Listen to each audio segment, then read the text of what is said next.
بسم اللہ الرحمن الرحیم۔ میلاد شریف اظہار مسرت ہے، اظہار یہ خوشی کا موقع ہے۔ میری طرف دیکھیے جی، میلاد کا موقع میں آپ کو پیچھے دلائل دے چکا ہوں، اور میں نے ساری روایات سیاستہ سے عرض کی کہ جب خوشی کا موقع ہوگا تو بات خوشی کی جائے گی، اس وقت خوشی ہی کی بات کی جائے گی۔ اب میلاد شریف کا معنی ہے کہ نبی کریم علیہ السلام تشریف لائے اور امت حضور کے دنیا میں آنے پر خوشی کا اظہار کر رہی ہے۔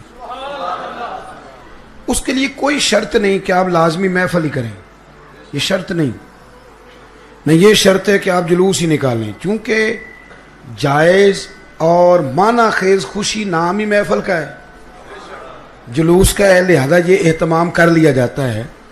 ورنہ میں دوستوں کو یہ مشورہ دیا کرتا ہوں، اکثر میں کہتا ہوں یار ہمارا نا ذوق بتائے کہ ہمیں خوشی ہے، یعنی ہماری طبیعت بتائے کہ ہمیں نہیں سمجھ آئی میری بات کی۔ جب خوشی ہوتی ہے تو طبیعت سے پتہ چلتا ہے نا خوشی ہے۔ نیند تو نہیں آ رہی آپ حضرات کو؟ میرا گلا آپ دیکھ رہے ہیں بالکل نہیں بول رہا، میرے بزرگوں کو حکم تھا تو میں نے دوستوں کو بتانا بھی نہیں مناسب سمجھا کہ میری صحت ٹھیک نہیں، میں نے کہا شک میں بھی ڈالنے کی ضرورت نہیں، جانا ہے تو لہذا جانا ہی ہے۔ تو آپ کا تو نہیں نا خراب ماشاءاللہ سے؟ تو یہ جو بندے آنکھیں تھوڑی تھوڑی بند کر رہے ہیں، ہمیں بلیک میل نہ کریں، ہمیں پتہ ہے ایڈی چھتی کو نہیں سوندا، بالکل آنکھیں نہ بند کریں، کھول کے بیٹھیں، پتہ ہے ہمیں اتنی جلدی نیند نہیں آتی۔ آپ میری بات غور سے سنیں میرے بھائی، سمجھ لیں اس بات کو کہ آپ کی نا طبیعت بتائے کہ آپ کو حضور کے آنے کی، یعنی ذہن بتائے، آپ کا مزاج بتائے۔ ایک جذباتی پن ہوتا ہے، وہ جذباتی پن، آپ سویرے سویرے اٹھے میلاد شریف والے دن، چودھری صاحب، سیٹھ صاحب، علامہ صاحب، پیر صاحب سویرے سویرے فجر کی نماز پڑھی تو پانی کا پیالہ کبھی اپنے ہاتھ سے نہیں پیا، گھر والے دیتے ہیں، نوکر لاتا ہے، مرید شاگرد لاتے ہیں، لیکن میلاد شریف والے دن سویرے اٹھے، جھاڑو لے لیا، مسجد کی گلی میں جھاڑو دے رہے تھے، دوڑ کے ایک بندہ آیا، اس نے کہا حضرت صاحب آپ کو کیا ہوا؟ لائے میں دیتا ہوں۔ اس نے کہا جا پیچھے ہٹ جا، مجھ سے تو سلام کسی نے نہیں لینی تھی، آج میں خود جھاڑو پھیروں گا، آج میرے محبوب کا میلاد ہے۔ آپ کا نا مزاج بتائے کہ آپ کو خوشی ہے۔ اللہ آپ کو جزائے خیر، اللہ آپ کو برکت، میں تو نوکری دینے آیا ہوں، اللہ آپ کو برکت عطا فرمائے۔ میری صرف بات سننی ہے جی آپ حضرات، اللہ آپ کو جزائے خیر عطا فرمائے۔ میرے عزیز دوستو، نبی کریم صلی اللہ تعالی علیہ وسلم کے آنے کی خوشی ہو، یعنی مسرت ہو۔ ایک آدمی پجاروں پہ گزر رہا تھا، پیچھے سے ریڑھی والا آیا، اس نے ٹکر ماری اور غلط اس نے مار دیا، وہ پجاروں والے کا نقصان کر دیا 20,000 کا۔ وہ ریڑھی والا کانپنے لگا کہ یہ اب پتہ نہیں کیا میرے ساتھ کرے گا، غلطی ہو گئی، جانور کی لگامیں کھینچی تھی، کھڑا نہیں ہوا۔ جیسے ہی بریک لگی تو پجاروں والے نے شیشہ نیچے کیا اور پیچھے دیکھ کے مسکرایا اور کہنے لگا آج تجھے کچھ نہیں کہنا، آج میرے نبی کا میلاد ہے، آج کچھ نہیں کہنا، اس لیے کہ آج میرے رسول کا، آج میرے نبی کریم کا میلاد شریف ہے۔ بھائی میلاد شریف ہے، بھائی بڑا مصروف رہتا ہے، بہن اکثر کہتی ہے میرے گھر آیا کر، نہیں اسے ٹائم ملتا، لیکن اس نے نا 2 جوڑے کپڑوں کے خریدے، مٹھائی کا ڈبہ لیا، اور ایک دن پہلے وہ بہن کے گھر پہنچ گیا، عیدی دینے آیا ہوں، تو وہ کہنے لگی بھائی تو مصروف رہتا ہے، یہ کیا ہوا؟ اس نے کہا اس لیے آیا ہوں کہ بہنوں کو عید دی جاتی ہے، تو آج تو عید میلاد النبی ہے، تو میرے نبی کریم کا میلاد ہے۔ آپ کے نا جذبات، آپ کا ذوق بتائے، جب آپ کا ذوق لگ جائے گا نا، ذوق لگ جائے گا، شوق۔ میں کہتا ہوں میلاد شریف والے دن مسجد کے صدر کو مسجد کی صفائی کرنی چاہیے۔ ناراض ہو گیا ہو؟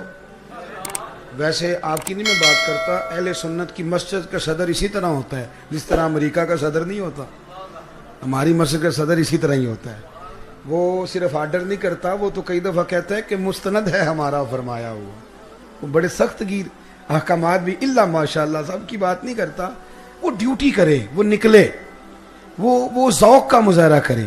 جب ہمارا ذوق دیکھیں نا، ہم بیٹے کی جب شادی رکھتے ہیں، توجہ ہے نا میری بات پر، تو ہماری بہن کے خاوند نے، بچوں کے پھپھا جی نے بڑی بھی زیادتی کی ہو نا، کیونکہ بیٹے کی خوشی ہے, چاؤ کا ٹائم ہے, تو لوگ کہتے ہیں جاؤ یار منا کے لاؤ, اس لیے کہ خوشی کا ٹائم ہے. تو ٹھیک ہے, اس نے زیادتی بھی کیا تو کیا ہو سکتا ہے, اب خوشی ہے نا, بیٹے کی شادی پہ سارے آنے چاہیے, منا کے لاتے ہیں نا لوگ. ساری زندگی جن رشتہ داروں سے انسان کی صلح نہیں ہوتی, بیٹے کی شادی کے موقع پہ منا لیتے ہو. چاہیے نا میلاد سے بھی 2 دن پہلے بندہ چلا جائے پھوپھی کے گھر اسے منانے کے لیے, تو پھوپھی کہے کہ تو کیسے آ گیا, تو آیا ہی نہیں کرتا تھا, تو بندہ پھر لب کھول کے اسے بتائے کہ میں نے نا حضور کا میلاد منانا ہے, تو خوشیاں بغیر اپنوں کے منائی نہیں جا سکتی. آپ نا ذوق بنائیں, آپ کی طبیعت بتائے, آپ کا انداز ہو, جذباتی پن ہو. صحابہ کا نا حضور سے جذباتی رشتہ تھا. ہمارے ہاں نا بہت ساری محفلوں میں نا یوں لگتا ہے کہ جیسے نا میری طرح کے کچھ لوگ اداکاری کر رہے ہیں. یعنی وہ ایک سیٹھ صاحب کھڑے ہو جاتے ہیں, وہ کل 100 روپیہ ہوتا ہے ان کے پاس, اس کے 10 لے لیتے ہیں وہ, اور آہستہ آہستہ کر کے نا 10 روپے پھینکتے ہیں, اور تکیندر ناتھ خان آتے ہیں دوبارہ پڑھ شعر. بھائی تجھے جو عشق نظر آ رہا ہے نا وہ ہماری سمجھ میں آ رہا ہے, تو بیٹھ جا آرام سے. محفل کے اندر سب سے زیادہ عشق اس کا نہیں ہوتا جس کے پاس نوٹوں کی دتھی ہوتی ہے, بلکہ زیادہ عشق تو اس کا ہوتا ہے جو اشتہار لگاتا ہے, جو مسجد میں جھاڑو دیتا ہے, جو لنگر پہ دیگوں پہ بیٹھا ہوتا ہے, جو کھانے پکوا رہا ہوتا ہے, کہتا ہے میں آج ساری ڈیوٹی کروں گا, آج میرے نبی کریم کا میلاد ہے, آج میرے رسول کریم کا. تعلق 2 قسم کے ہوتے ہیں نا. کبھی کبھی چچا کے بیٹے سے نہیں صلح ہوتی تو ابا جی کہتے ہیں کہ پتر چل چھٹی لے کے دفتر سے چلا جا, شادی ہے, تو بندہ نا ٹائم کے ٹائم جاتا ہے, تو کئی دفعہ روٹی بھی نہیں کھاتا, 1000 روپیہ سلامی دی اور واپس آ گئے, ایسے ہی ہوتا ہے نا. اور ایک دوست ہے, اس کی برادری بھی نہیں, تعلق بھی نہیں, پر ہے یار جرانہ پکی دوستی. اس کی شادی پہ بندہ 3 چھٹیاں لیتا ہے, اور سیانے میں آنا بندہ دیگوں پہ بیٹھا ہوتا ہے. یار کی جو شادی ہوئی, میلاد شریف کا موقع ہے تو اس طرح نہ کریں آپ کے جو چاول کبھی نہیں پکے وہ دیگ پکا دیں. آپ اپنے ہاتھوں سے چاولوں کی صفائی کریں. ہاں, وہ میں پنڈی میں تھا پرسوں ترسوں, تو ایک صاحب کہنے لگے جی جھنڈیوں کے بارے میں بھی کوئی دلیل دے دے. میں کہ یار ساری عمر ہی لنگ گئی بزرگاں دی دلیل دین دیا, تو انہوں کنیاں کو دلیلہ چاہیے. یعنی جس کی ساری نسلیں میلاد مناتی ہیں وہ بھی ہر سال پوچھتا ہے کہ جائز ہے کہ نہ جائز ہے, ہر سال ہی پوچھ لیتا ہے. وہ بھائی بس کریں, کتابیں لکھی پڑھی ہیں, بزرگوں نے حد کر دی, اور صحیح مسلم میں حضرت برادہ اسلمی کی روایت جھنڈے پر دلالت کرتی ہے, موجود ہے. ساری زندگی یہی پوچھنا ہے کہ جھنڈیاں لگانی جائز ہے کہ ناجائز ہیں.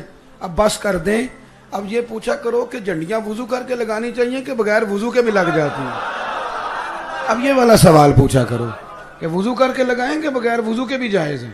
اب تھوڑا آگے بڑھو کہ ساری زندگی ادھر ہی پڑے رہنا ہے, جائز ہے کہ ناجائز. بھائی آپ کا نا مجھ سے پوچھا تھا ایک دوست نے کہ میلاد کس کو کرنا چاہیے, تو میں, اور آج جب تک بیٹی مسکراتی نہیں باپ سوتا نہیں, اس کو چاہیے نا وہ صبح شام میرے نبی کا میلاد منائے. اس غریب کو میلاد کرنا چاہیے جو منڈی میں لے جا کے بیچ دیا جاتا تھا, بھیڑوں بکریوں کی طرح منڈیوں میں بکتے تھے. آج تو بازو کھڑا کر کے کہتا ہے کہ جناب میں کو کسی سے لے کے نہیں کھاتا. یہ جو تجھے بولنے کی طاقت دی ہے یہ میلاد والے رسول نے عطا فرمائی. تم میلاد کے بارے میں بحث کرتا ہے. میلاد اس یتیم کو منانا چاہیے کہ میرے نبی کریم صلی اللہ علیہ وسلم نے فرمایا باقی سب کو نیکیاں ملیں گی, نیکیوں پر اجر ملے گا, اور جو یتیم کو پال کے آئے گا جس طرح میری 2 انگلیاں جڑی ہوئی ہیں میرے ساتھ جڑ کے جنت میں جائے گا. اپنا نا جذباتی پن, حضور کے ساتھ ورفتگی ہو, شوق